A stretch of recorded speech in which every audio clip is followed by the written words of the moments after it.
3. Is tithing still the law? Before going further in our study of the tithe, it is necessary to discuss briefly the objections to tithing. There are many who hold that tithing is no longer obligatory but was abolished together with the rest of the law by the great dividing fact in history, the cross. This position rests, wherever held, on some form of dispensationalism. It divides the scriptures into two or more eras which are totally different, even to the manner of salvation in some cases, and holds that the law is now invalid because we are under grace. Salvation, however, in all of Scripture is by God's sovereign grace alone. Man was never saved by works of law in any era of history. Scripture does not give us two plans of salvation, but only one. Before Christ's coming, salvation by his vicarious sacrifice was set forth in the sacrificial system. Man was saved not by works, but by the atoning blood of the Lamb set forth before his coming in the unblemished animal sacrifice. The believer placed his hands on the animal to be sacrificed, confessed his sins, and thanked God that he provided for the vicarious sacrifice of the innocent one for his salvation. The law saved no man, in Eden, Israel, or in the church. The law sets forth the righteousness of God. It is the holiness code, the way of holiness or sanctification. It declares that this is the life of faith, the life of obedience. This is the way to serve God.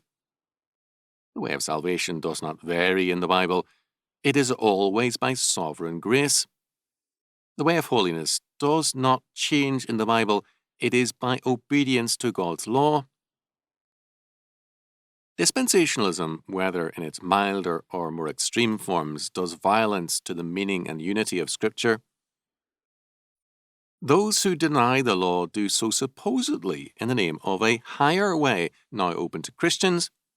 Thus, one such dispensationalist, Peter A. Verhoff, writes, quote, "The law declares one day out of 7 to be holy unto the Lord.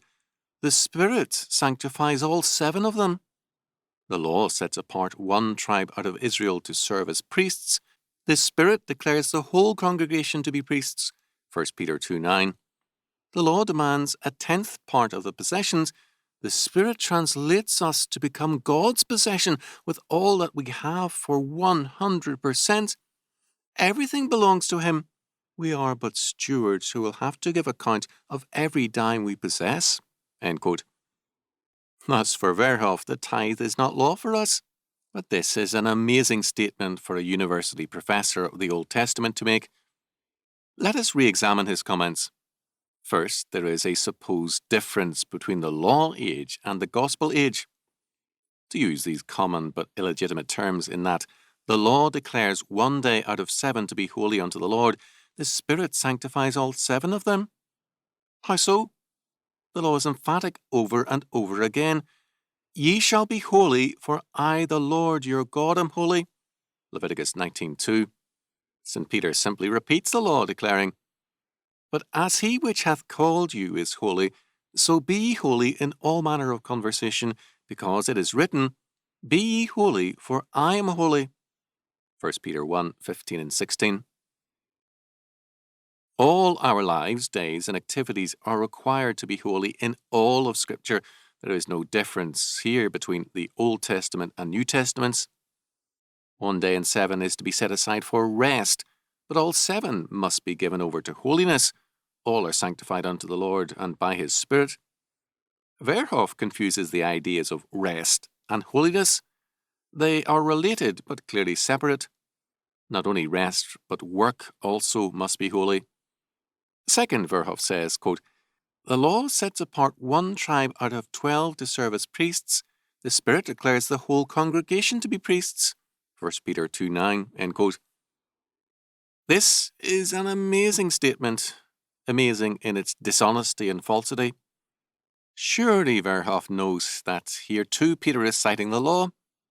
Note what the Old Testament declares and how Peter summarizes it, quote, "Now therefore, if ye will obey my voice indeed and keep my covenant, then ye shall be a peculiar treasure unto me above all people, for all the earth is mine. and ye shall be unto me a kingdom of priests and a holy nation. These are the words which thou shalt speak unto the children of Israel. Exodus 19:5 and 6. But the Lord hath taken you and brought you forth out of the iron furnace, even out of Egypt, to be unto him a people of inheritance, as ye are this day. Deuteronomy 4:20.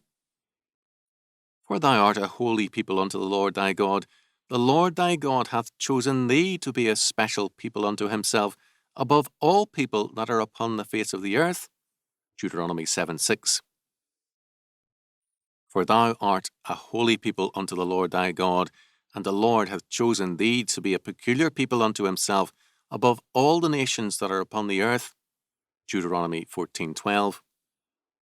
And the Lord hath avouched thee this day to be his peculiar people, as he hath promised thee, that thou should keep all his commandments, and to make thee high above all nations which he hath made, in praise, and in name, and in honour, and that thou mayest be a holy people unto the Lord thy God, as he hath spoken.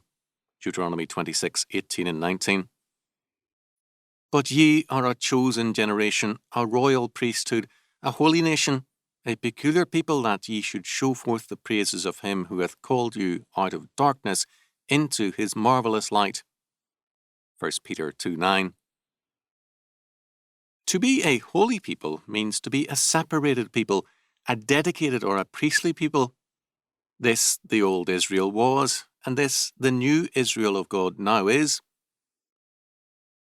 Then a professional clergy existed, and today one also exists. What Exodus 19:6 says, 1 Peter 2:9 repeats. Our future is grim indeed, and God's judgment certain, when the church has its faithful and reformed scholars, men such as Verhoff. Third Verhoff says, quote, the law demands the 10th part of all possessions. The Spirit translates us to become God's possessions with all that we have for 100%. Everything belongs to him. We are but stewards who will have to give account of every dime we possess. End quote. This is a masterpiece, but not of grace. The refusal to tithe is turned into a virtue as a sign that somehow, by withholding our tithe, we're giving the Lord everything. We have already seen that Deuteronomy 4:20 speaks of Israel as God's inheritance or possession, Deuteronomy 14:2 as a unique or peculiar people unto the Lord, that is, as his own, and so on. In every age, God's elect are his possession in the fullest sense of the word. But this is not all. Surely a professor of Old Testament should know that the first fruits and the tithe represent the dedication of all the harvest and of all our income, persons, and lives to the Lord. The whole point of the giving of the first fruits, the firstling of a flock, and the 10th, not the leftover, but the first portion to the Lord, means the dedication of all to the Lord. At one point, Verhoff is right. We are, quote, God's possessions with all that we have for 100%. Everything belongs to him. We are but stewards who will have to give account of every dime we possess. End quote. Precisely. And this is why God requires the tithe of us, our first fruits. His claim on us is prior and total. We acknowledge that claim by giving God the tithe he requires of us by law.